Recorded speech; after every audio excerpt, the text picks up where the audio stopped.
Hey, how's it going out there today, everybody? Hope everybody's having a great night. It's Friday. It's February 29th. I'm having a tire trailer issue. I have a flat tire. It's not blown out. It's just off the rim. I am in rural North Dakota, and yeah, there's one truck tire shop here that's 24 hours, and their repair truck is in the shop. So when the repair truck needs repairs, we're in trouble. So yeah, that's where I'm at right now. That's what's going on. Having a fun night. For anybody that's new to trucking, you're gonna have these days when you know, just when you think you're done for the day and you think you're gonna have a good night's rest, you got to worry about who's gonna change this tire, who's gonna repair this tire. It's Friday night. Yeah, I don't know. Looks like a lot of the tire shops here are closed on Saturday, which, excuse me, today is Saturday. Man. Yeah, so rewind all that I just said. Even tougher, gonna have to find someone on a Sunday to come out and repair a tire. Not a fun position to be in right now. So, the big news of the video, though, the good news, got rid of the Peterbilt, got a new truck, got a Cascadia Evolution I 2016, got out of the Peterbilt. I found that Peterbilt just flat out to be unsafe. If you're going to get a 579 and you're looking at the Eaton 10 speed, I would recommend you look again, because not knowing when you press the accelerator down, if it's going to be 1 second or 4 seconds, possibly even 5 seconds before the truck decides to, you know, go, dangerous. You know, if you're trying to pull out on a busy highway and you press the accelerator, you get an opening, you press the accelerator, nothing happens. Well, then you gotta get off the accelerator, get back on the brake, because you gotta wait for another opening. You know, it's just a bad design to me. I wouldn't do it again. I find it dangerous, and that's why I got rid of it. I paid that penalty. I'm like, I'd rather pay the money to turn that thing in than to cause an accident with it. I didn't particularly care for the truck, to be honest with you, as far as it was such a base model truck. And, you know, not that the truck overall is bad, it's just that transmission is horrible, number one. Number two, it was a base model truck, which I knew that going in, and it wasn't really a deal breaker. The transmission was the deal breaker. Would not skip gears, even if you're empty, you know, would not skip gears. So annoying.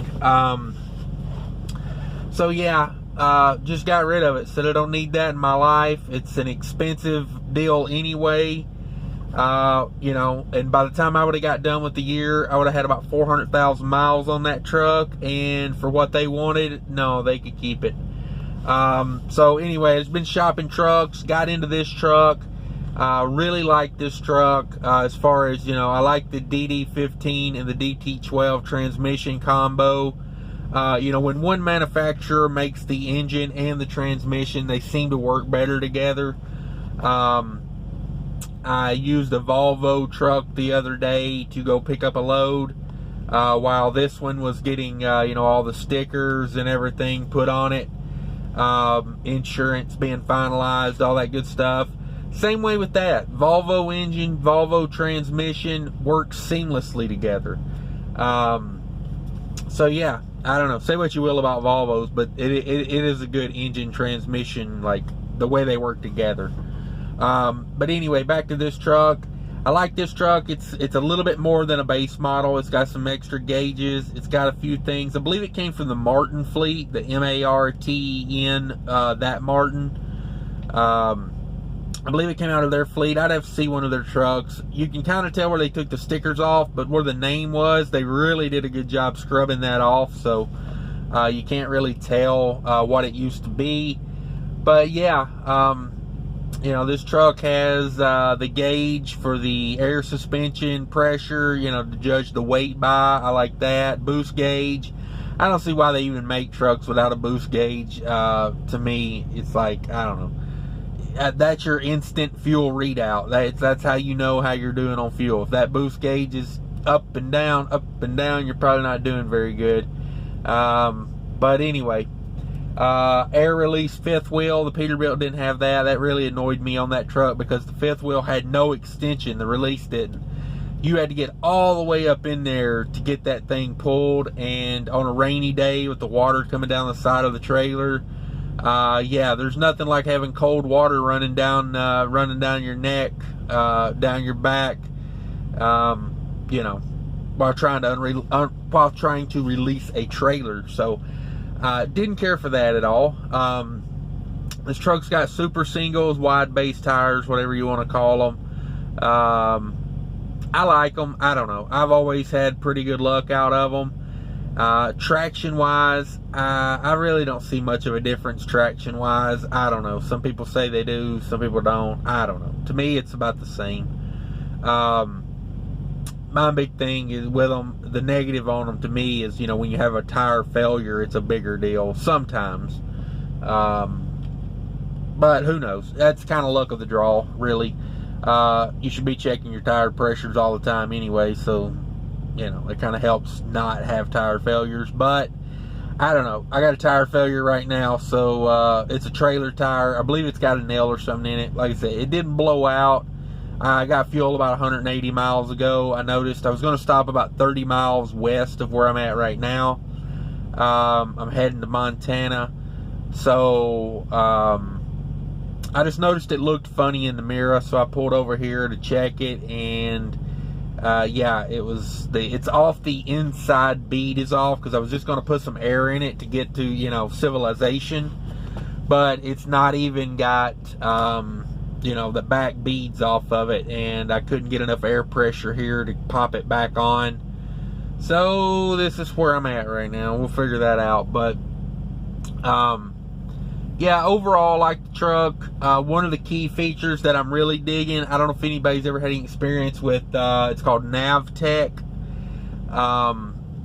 Really enjoy that. It is a topographical GPS-based cruise control.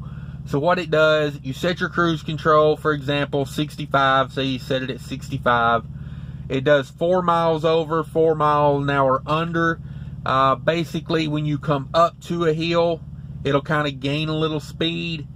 It doesn't gain the whole 4, but it gains, you know, a couple mile an hour. It tracks 1 mile ahead of the truck. It's tracking the terrain.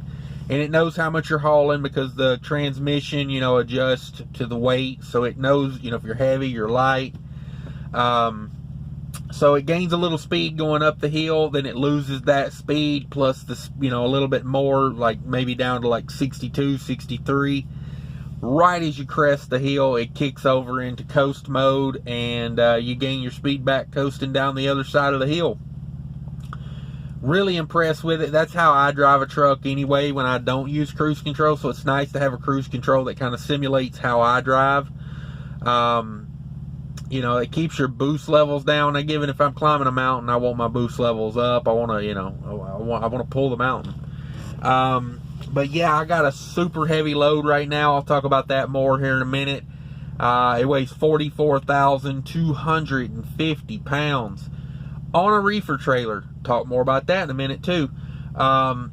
But coming out of Minneapolis, from Minneapolis to Fargo, I was getting 9 miles a gallon, and that's with pretty much no wind. I got a little west of Fargo, and the wind started picking up, and then it started really picking up, and then by the time I got here, I was driving into about a 16 mile an hour crosswind, kind of a headwind, but more of a crosswind, 16 mile an hour. It pulled that 9 down real quick. I stopped. I'm at 7.7 right now, so, you know, okay, did okay. Pulling, I was really impressed with the 9 though. With that kind of weight, if I could be anywhere near that on a, you know, if I can keep it that 7.7, I'd be happy with that on an average. That's really good. Bought fuel today with discount in Fargo for $2.35 a gallon. So if I can get fuel for $2.35 a gallon and you know, get 7.7 miles per gallon, That probably puts me under 30 cents a mile. I don't know. Some mathematician do the math on that real quick. I would say it's under 30 cents a mile, and the load I'm pulling is paying over $3 a mile. So a really good weekend run. If this, as always, when you think you got it by the tail, you know, trailer tire goes flat out of nowhere. So I don't know. We'll figure that out tomorrow. I don't have to pay for the trailer tire. I don't pay for trailer stuff. Sorry about that. And yeah, doing pretty good with it. I do like a lot of the things on this truck, a lot of the little extras. Like I said, it's not the base model. Does not have an APU, but it does have a bunk heater. And, you know, running up here where I run, the heater's more important than the APU. It's got about 400,000 miles on the truck, and I went for the extra warranty on it, which raised the price of it, but I got it on a 2-year payment plan. You know, reasonable payment, less than the Peterbilt, significantly less than the Peterbilt. So I think I'll be doing okay with it. I think I'll do okay with it. You know, not having an APU does kind of bum me out, but I got to thinking about it. I was like, you know, if you got a good APU on the truck, you're probably going to raise the price of the used truck, ballpark $5,000. You know, so I'm like, I don't know. Am I going to burn $5,000 worth of fuel in the next like 2 to 3 years? You know, because I figure my last Freightliner started like coming apart at the seams at about 800,000. So unless this truck really just, you know, is phenomenal, I'll probably start looking to trade it in like 3 years. So I'm like, I don't know, fuel prices spike. I may regret that, but the bunk heater kept it really warm in here last night, and it was like 9 degrees outside. So I'm good with that. It's just, and I try to take more time off in the summer. I know that's, you know, to me, there's certain holidays I don't mind working, but then I like taking time off in the summer. So I'm hoping the APU thing really doesn't come back to bite me too hard. I did the numbers on it. You know, I don't know. I had a lot of APU problems on my last Freightliner too. It had a APU on it, you know, and it just kind of dings you here and there. It's kind of a pain in the butt to go get it worked on. You know, alternator went out on mine, then some sort of oil pressure sensor went out on it. Fan belt broke. You know, it's another engine you got to keep up. And I'm not saying I'm against APUs. Don't get me wrong. If this truck had one on it, you wouldn't hear me complaining about it. But, you know, truck's got an inverter on it, so really the APU would be more just for, you know, running an air conditioner. I don't know. I might run the numbers on getting an electric APU. The Peterbilt had an electric APU on it, and it ran the AC pretty good for a while. You know, so maybe if I could get an electric APU somehow fitted on there. I don't know. We may do something like that. I may mount a window air conditioner in the passenger side window and run a generator. I don't know. We'll see. I don't think it's going to be that big a deal to idle it a little bit in the summer. You know, may try to stay out of some of the super hot climates, but I don't know. Just a thought. People have done it for years, but yeah. So the reefer unit, I basically am going to be running reefer unit, I believe, from here on out. The contract freight I don't know, you can make money at it, but it fell off really hard. You know, it's retail contract freight. We were getting a lot of loads into the distribution centers, but not loads out of the distribution centers. The big thing is I wasn't getting line haul moves from one distribution center to the other. I like those. Not getting many of those these days. Not getting a lot of retail store deliveries. So it's like we take stuff into the distribution center, then I got to find a load out. that area, and a lot of the distribution centers are kind of in not so populated areas, so you got a lot. Start adding deadhead and stuff. I'm like, you know, like we had a reefer unit there on the yard, and I got to thinking about it. I was like, you know, it's a pretty new reefer unit. It's a utility 3000 or whatever they are. I'm not a huge utility fan. When they get a little older, I feel like they lose their insulation value quicker. So, but it's a newer one. It's got a nice Thermo King unit on it. So that's what we're running right now. I kind of told them, you know, I'm going to run this reefer unit. If you want me to stay here, you know, I'm going to run this reefer unit, and I'm not going to, you know, I don't need a babysitter, basically. Yes, there may be times when I call in and like, hey, I need a load. Can you start looking for something? Because I ain't got time to look for something. Something maybe of that situation, but for the most part, I'm kind of like, you know, I know where to be, where not to be, what rate to take, what not to take. So yeah, I'll do more videos on, you know, some of the reefer rates. This load here is a really good load. I had another really good load that I was looking at Friday because, you know, it was like Friday morning, and I found a load I liked. It was coming out of Minneapolis, going to Pueblo, Colorado. Not a huge fan of going to Colorado, but it was 900 miles, and it was paying $3,000, and it weighed 5,000 pounds, and it was I think it was like 25-degree run temperature on it. So I was loving it. I told the broker, you know, set it up. We're gonna do it. And at that point, he said, okay, I'll call you back in a minute with where I'll email you the confirmation, and then I'll call you back.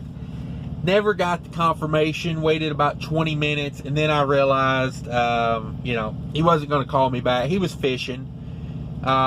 It needed to be picked up by noon. I told him I could drop everything. I was about an hour away. I said, I'll be there by noon. Just send me that rate confirmation. I think what he was doing was fishing. It probably didn't need to be picked up at noon. He probably wanted to make sure he had someone available that could run that for $3,000.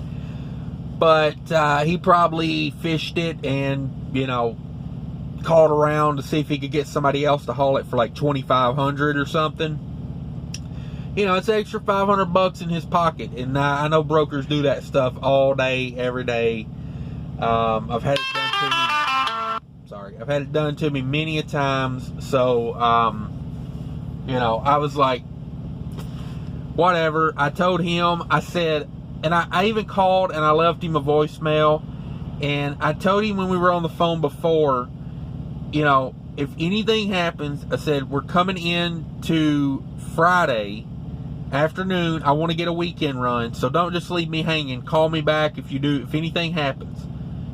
Didn't do it. I called him. I left a voicemail, all that stuff. But, you know, it's broker stuff. I'll talk more about the load I got now in my next video when I get it done. We get it wrapped up. But, yeah, that was my Friday. And here I am Saturday. Maybe we'll get somebody to come change this tire out. I'm going to hop off here. This video's got a little longer than I wanted it to. But I appreciate everybody watching. Be sure to like, share, subscribe, do all that fun stuff for me, please, if you could. And I do appreciate it. And thanks for watching. Take care of each other out there, everybody. Later.